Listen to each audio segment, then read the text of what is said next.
Thank you so much. It's pretty exciting to be in Washington and actually have people cheer for you when you get behind a podium. I have to say, I think it's a first for me. It is such an honor and so exciting to be with so many people who absolutely love this country. And I am so thankful that I get to be here and share this time with each of you today. You know, as I travel around the country, I've found that people know me for a lot of different things.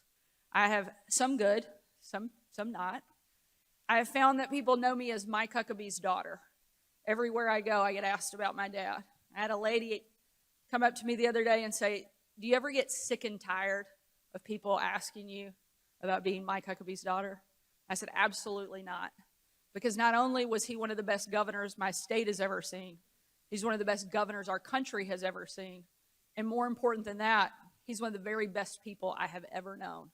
So I'm always incredibly proud when people know me because of that. However, we were both at an event not too long ago, and he got introduced ahead of me as Sarah's dad. And I have to say, I didn't hate that either. It was a kind of a nice turn. You know, one of the other things people always seem to know is that I'm the former White House press secretary for President Donald Trump.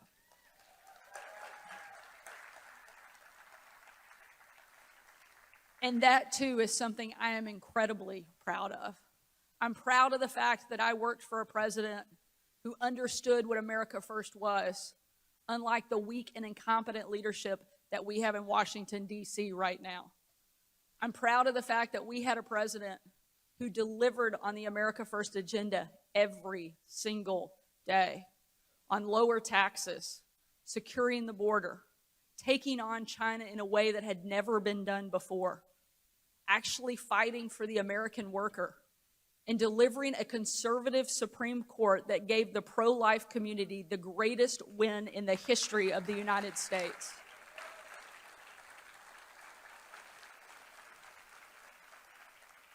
So I'm proud when people know me in that role.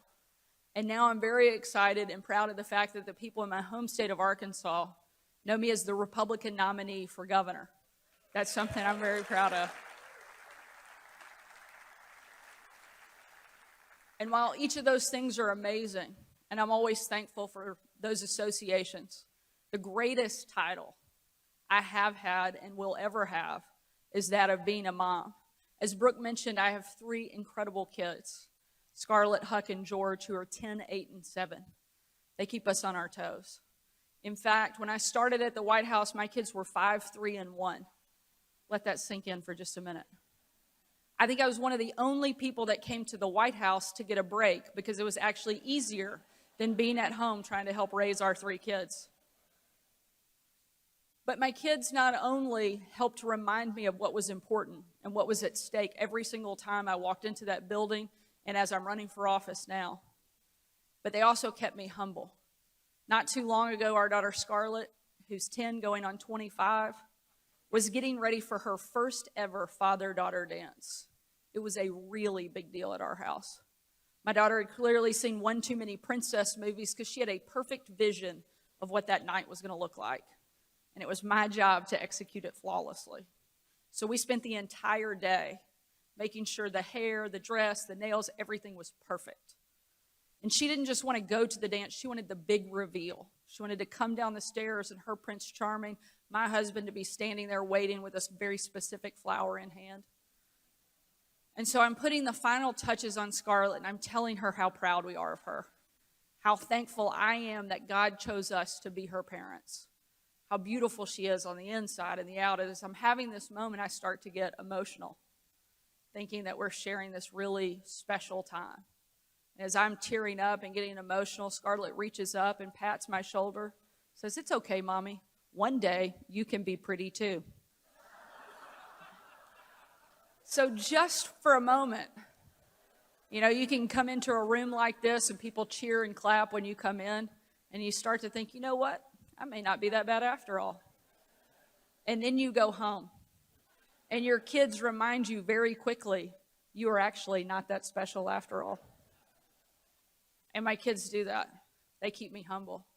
but more importantly, they keep me focused.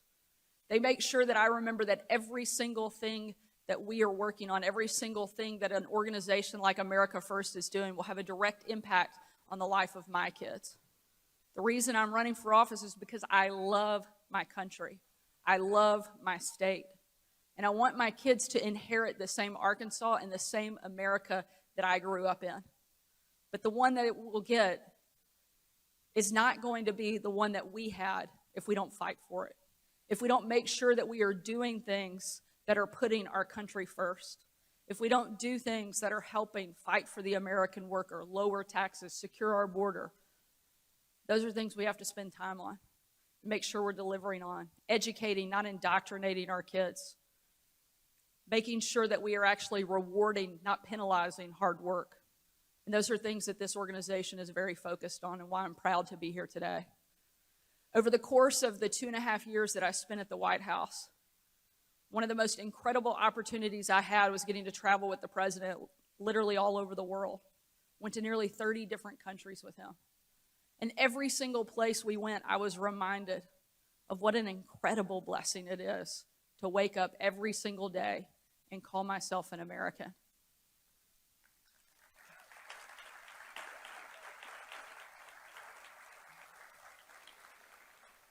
If you hear nothing else that I say today, I hope you will remember this.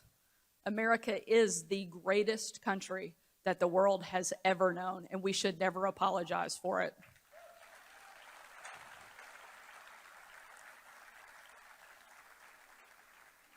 But let's not forget why we're the greatest country.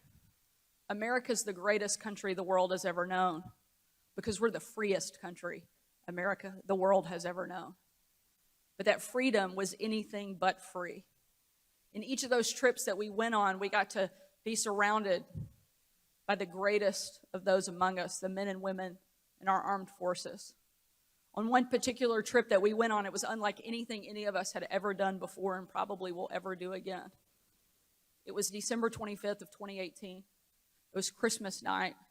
My husband Brian and I had just finished cleaning up wrapping paper that was shoved in practically every corner of our house when I had to walk out on my own family's Christmas, unable to tell them where I was going that night because the place I'd be traveling to with the president was so dangerous. They didn't want anybody in the world to know that he'd be on the ground even for a few hours.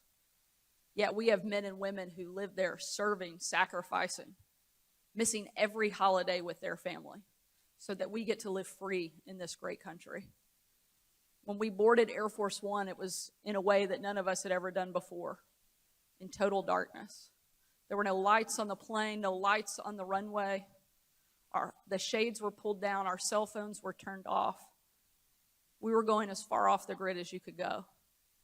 And 15 hours later, when we touched down in the war-torn part of western Iraq, it was a similar scene. No lights on the plane, no lights on the runway.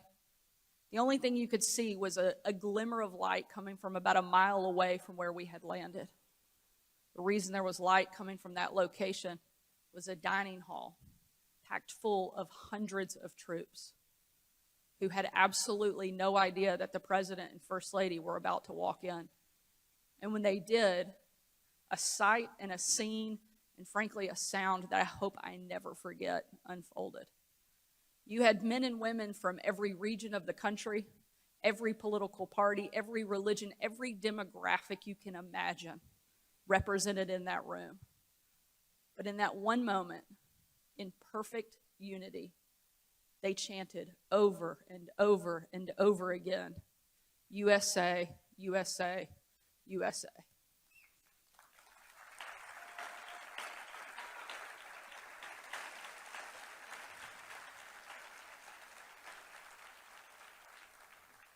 It was an absolutely perfect picture of what makes America so incredible.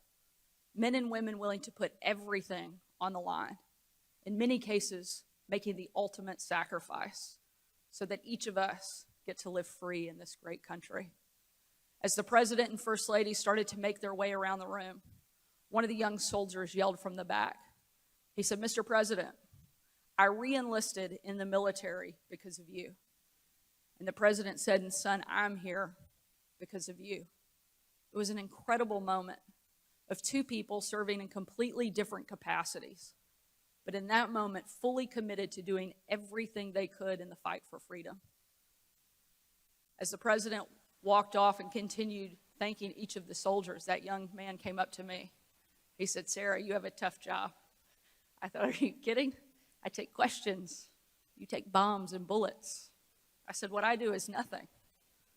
And in a moment I will never forget, he reached up and he tore the Brave Rifles patch that he wore on his shoulder. And he placed it into my hand.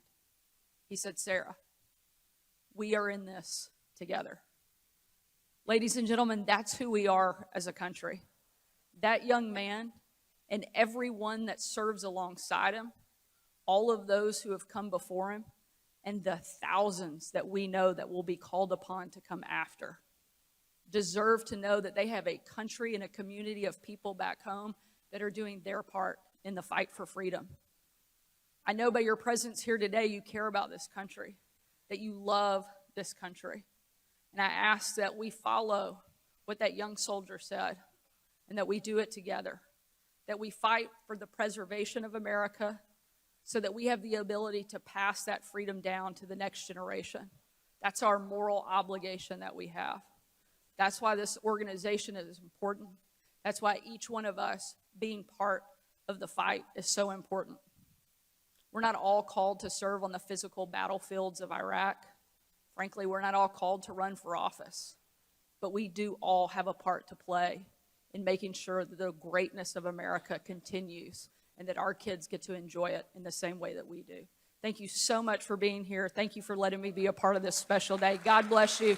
God bless our great country. Thank you.